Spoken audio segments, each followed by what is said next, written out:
ჩრდილოეთ მაკედონიის დედაქალაქში ეუთოს რიგის 30 მინისტერიალი მიმდინარეობს. ღონისძიებაში მონაწილეობს რუსეთის საგარეო საქმეთა მინისტრი სერგეი ლავროვი. მინისტერიალზე დღეს კრემლს მორიგჯერ მოუწოდეს დაასრულოს ომი უკრაინაში. ასევე ყურადღება გამახვილდა საქართველოზე. მოსკოვს მოუწოდებენ პატივისცეს საქართველოს ტერიტორიულ მთლიანობასა და სუვერენიტეტს. მინისტერიალში მონაწილეობს საქართველოს პირველი დიპლომატი ცილია დარჩიაშვილი, პარტნიორებთან ორმხრივ შეხვედრებს მართავს.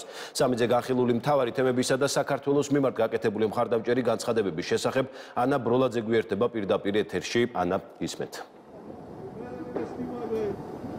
რამდენიმე წუთში დაიწყება უკვე პლენარული ხდომის მეორე ნაწილი და მოვისმენთ საქართველოს საგარეო საქმეთა მინისტრის ილია დარჩიაშვილის გამოსვლას. მანამდე კი ქვეყნის პირველი დიპლომატი ორმხრივი შეხვედრებისთვის იყენებს მიმდინარე მინისტერიალს, ასევე და ის უკვე შეხვდა თავის უნგრელ კოლეგას, რომელთანაც ბუნებრივია რომ განიხილა ევროკავშირთან დაახლოების თემა 15 დეკემბრის გადაწყვეტილების მოლოდინის ფონზე, ისევე როგორც საქართველოს საგარეო საქმეთა მინისტრი შეხვდა შვედეთის საგარეო საქმეთა მინისტრს და მადლობა გადაუხადა მას საგარეო უწყების საზოგადოებასთან ურთიერთობის სამსახურის ინფორმაციით იმ ძალისხმევისთვის, რასაც შვედეთის წევს საქართველოს ევროინტეგრაციის მიმართულებით, ატლანტიკური ინტეგრაციის მიმართულებით, მათ შორის ქვეყნისთვის გამოცხადებული ტერიტორიული მთლიანობისა და სუვერენიტეტის გათვალისწინებით და ვიდრე დაიწყებოდა სკოპიეში სამუშაო დღე, საქართველოს საგარეო საქმეთა მინისტრმა გვითხრა, რომ ორმხრივ შეხვედრებს და ზოგადად ამ ფორმატს გამოიყენებდა იმისთვის, რომ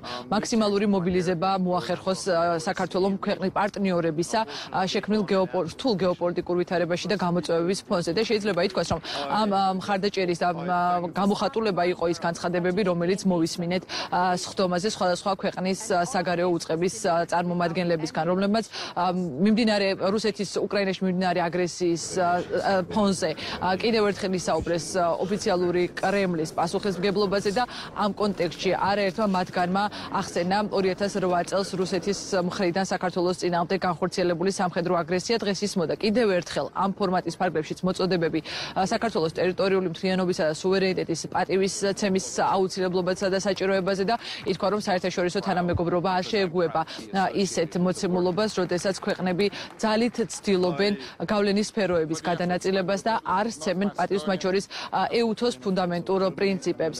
ამ კონტექსტში, როგორც უკვე აღნიშნე, არაერთხელ გაისმა საქართველოსთან დაკავშირებით მხარდამჭერი განცხადებები და რუსეთის მიმართ პასუხისმგებლობაზე მინიშნებები ძალიან ღიად და ცალსახად მორიგ ჯერზე. რუსეთი არა მხოლოდ უხეშად არღვევს გაეროს ქარტიას, ასევე არღვევს ევროპის უსაფრთხოების წესრიგის მთავარ პრინციპებსა და ვალდებულებებს. რუსეთი მრავალი წლის განმავლობაში ცდილობს ძირი გამოუთხაროს ამ საბაზისო პრინციპებს, მათ შორის საქართველოში 2008 წელს და უკრაინაში 2014 წლის შემდეგ. ეს პრინციპები არც მოლაპარაკებებს ექვემდებარება და არც გადახედვის ან ხელახლა ინტერპრეტაციის საგანს წარმოადგენს.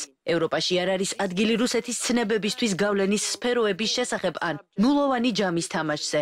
ომი და განადგურება რუსეთის არჩევანია.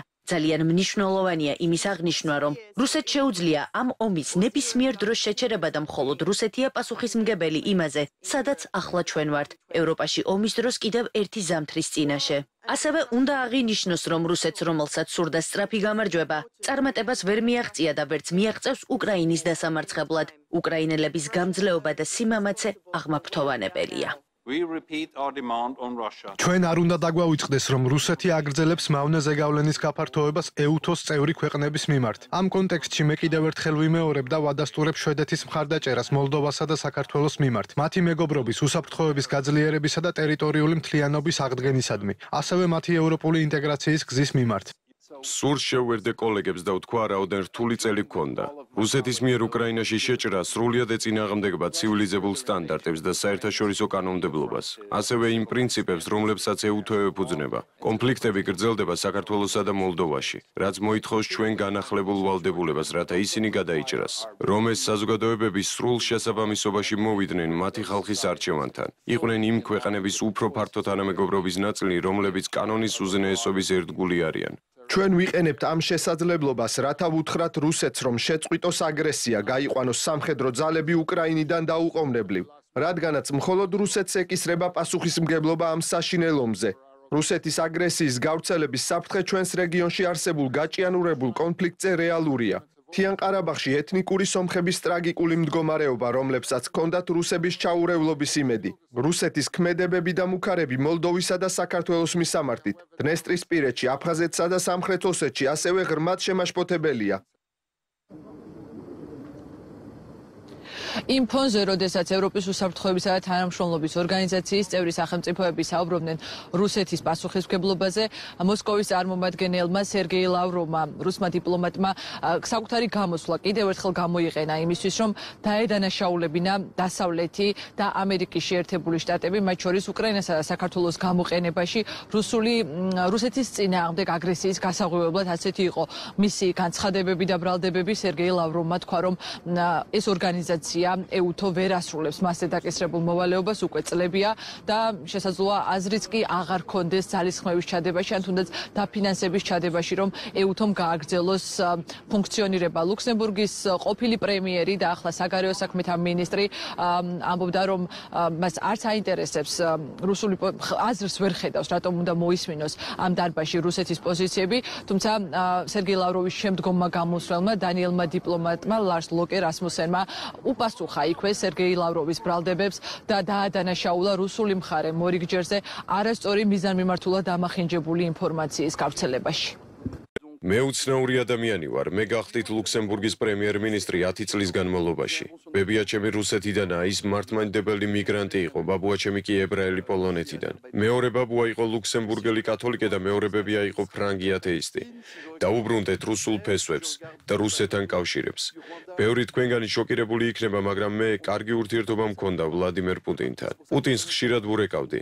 საუბრობდი და ომის დასაწყისშიც ასევე მე დავურეკე უკრაინის პრეზიდენტ ვოლოდიმერ ზელენსკის და პრეზიდენტ პუტინს დავცადე აზრთა გაცვლა. ბუჩას შემდეგ მე აღმოვაჩინე, რომ გამოსავლის მოძიების სურვილი აღარ არსებობს. შეგიძლიათ იყოთ შოკში, იყოთ იმედგაცრუებულები.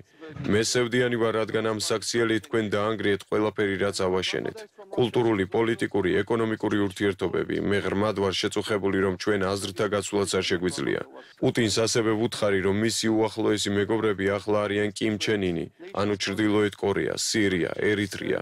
რომის იზოლაციაშია საერთაშორისო თანამეგობრობისგან. ომის დაწყება იოლია, ომის დასრულება აჩვენებს თუ როგორები არიან ლიდერები. არასდროს არის გვიან დაინახო, რომ დიდი შეცდომა დაუშვი და მე გული მწყდება, რომ ომის დასაწყისში ვცადე თქვენთან კონტაქტი. მე მინდა გითხრათ, რომ ვერ დავრჩები აქ ლავროვის პასუხის მოსასმენად, მაგრამ შეჩერდით. ნუაკეთებთ რაღაცას, რასაც ახსნა არ აქვს, რასაც მიზეზი არ აქვს. დამიჯერეთ, ძალა არ არის იმის საჩვენებლად, რომ უფრო ძლიერი ხარ. არამედ იმისთვისაა, რომ მილიონობით ადამიანის ტანჯვა დაასრულო. 1999 წელს ნატოელებმა ჩაიდინეს დაუფარავი უხეში აგრესია ეუთოსა და გაეროს წევრი იუგოსლავიის წინააღმდეგ. 2008 წელს უსაფრთხოების საბჭოს რეზოლუცია 12404-ის და ჰელსინკის საბოლოო აქტში ჩაწერილი ევროპაში საზღვრების ხელშეუხებლობის პრინციპის დარღვევით სერბეთს კოსოვო ჩამოაშორეს ყოველგვარი რეფერენდუმის გარეშე. ეუთოს წევრი, იმავე ნატოს ქვეყნებმა 2008 წლის ნატოს ბუქარესტის სამიტზე მიანიშნეს თბილისსა და კიევის წევრობის შესახებ. ამოცანა მარტივი იყო მათი წაქეზება რუსეთის წინააღმდეგ. სააკაშვილმა, რომელიც ხელისუფლებაში დასავლეთის მიერ მხარდაჭერილი ვარდების რევოლუციის გზით მივიდა, მყისვე ამუშავა მისთვის ბუქარესტში მიცემული კარტ ბლანში. იმავე 2008 წლის აგვისტოში უბრძანა სამხრეთ ოსეთის ქალაქების დაბომბვა და თავს დაესხა სამშვიდობოებს, რომლებიც იქ ეუთოს თანხმობით იმყოფებოდნენ. ეს პროვოკაცია ამერიკის შეერთებულმა შტატებმა მოამზადა, რომელმაც საქართველოში წვრთნისა და აღჭურვის პროგრამა დაიწყო, რაც ასწავლა ვაშინგტონმა, სააკაშვილმა მოისმინა და შეასრულა.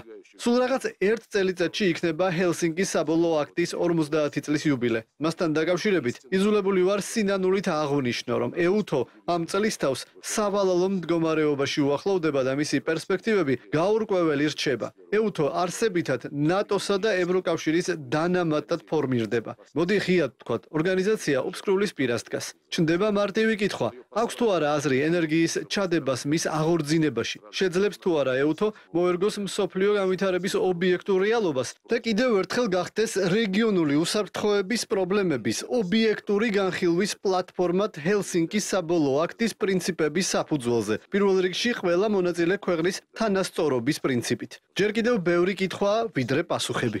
თავს ვალდებულად მივიჩნევ უპასუხო რუსეთის საგარეო საქმეთა მინისტრის შეცდომაში შემყვან განცხადებებს. 2022 წელს უკრაინაში რუსეთის აგრესიამდე რუსეთთან ინტენსიური კონტაქტი განხორციელდა. მოლაპარაკებების მრავალი რაუნდი გაიმართა, მაგრამ რუსეთმა გადაწყვიტა მათი დასრულება. ჩვენ არ წავალთ კომპრომისზე ევროპის უსაფრთხოების ძირითად პრინციპებზე და არ მივცემთ რუსეთს საშუალებას უარი ათქმევინოს უკრაინას, აირჩიოს საკუთარი საგარეო პოლიტიკის და უსაფრთხოების გზა. პრინციპებზე, რასაც თავად რუსეთიც ეთანხმება. ჩვენ არ დავეთანხმებით რუსეთის მცდელობას გაყოს ევროპა გავლენის სფეროებად. რუსეთის ქმედებები არ ღვევს წესებზე დაფუძნებულ საერთაშორისო წესრიგს. სწორედ ამიტომ გასული წლის თებერვალში გაეროში 151 ქვეყანამ გენერალურ ასამბლეაზე მხარი დაუჭირა რეზოლუციას და მოითხოვა დაუყოვნებლივ სრულად და უპირობოდ გაეყვანა რუსეთს უკრაინიდან სამხედრო ძალები. აღსანიშნავია, რომ სერგეი ლავროვის გამოსვლა პროტესტის ნიშნად დატოვეს დარბაზშივე მსხვდომმა ჩეხეთის და უკრაინის საელჩოს წარმომადგენლებმა, ვინაიდან ministris ბოიკოტის ფონზე ლიტვის, ლატვიის, ესტონეთის და პოლონეთის ministrების ბოიკოტის ფონზე ეუთოში მათი ელჩები ადგილზე იმყოფებიან. ამ ბოიკოტს მოყვა ადგილზევე სერგეი ლავროვის გაღიზიანებული ფრაზა, შეიძლება ითქვას, დამტოვეთ მარტო.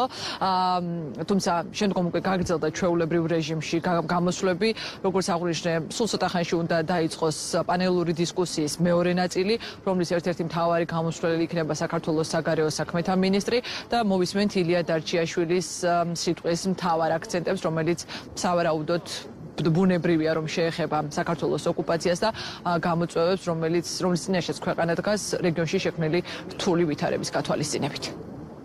მადლობა, სკოპიედან პირდაპირ ეთერში ანა ბროლაძე გვერდებოდა.